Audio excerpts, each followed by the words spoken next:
if they continue to play this way defensively, and they get just a little bit of shooting improvement, which historically it almost demands it, they should get close to playing more high, more of a mid-level team. But that's all they're going to be this year. And Vince, if they were to trade those Westbrook and their picks for, Buddy Hield and Miles Turner, we'd be talking about them as a play-in team instead of comparing them to the Bobcats in 2012 or the Sixers as trust the process.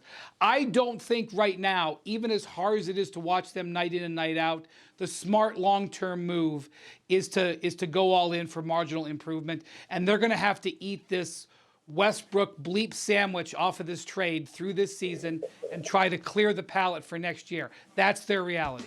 It's a tough situation. And Vince, let me get a final word from you on Westbrook, because I can see in your face just how dejected you feel for all of them. And for Russell Westbrook, this is a guy who a year ago was named to the all-time 75th team. He is a genuinely great player. He is a first ballot Hall of Famer. He was coming home to Los Angeles where he grew up, and now it has gone so badly. Now the idea that going to the bench, most people seem to think he does not like the idea and doesn't want to do it.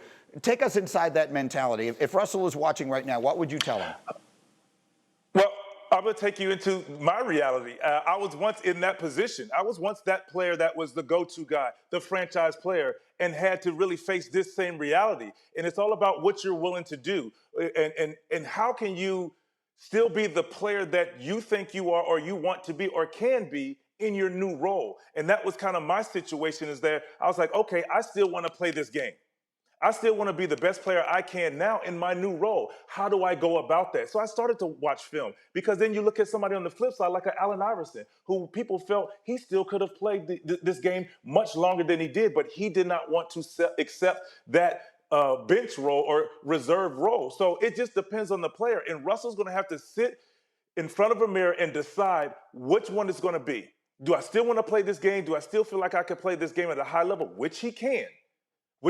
He's a Hall of Famer, and he's still a darn good player, but he's going to have to decide right now, in this situation, this is what it's going to be.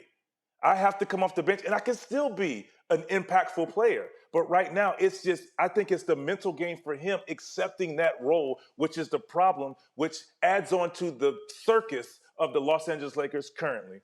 That's such good perspective there. VC Windy also. Thank you for watching ESPN on YouTube. For live streaming sports and premium content, subscribe to ESPN+.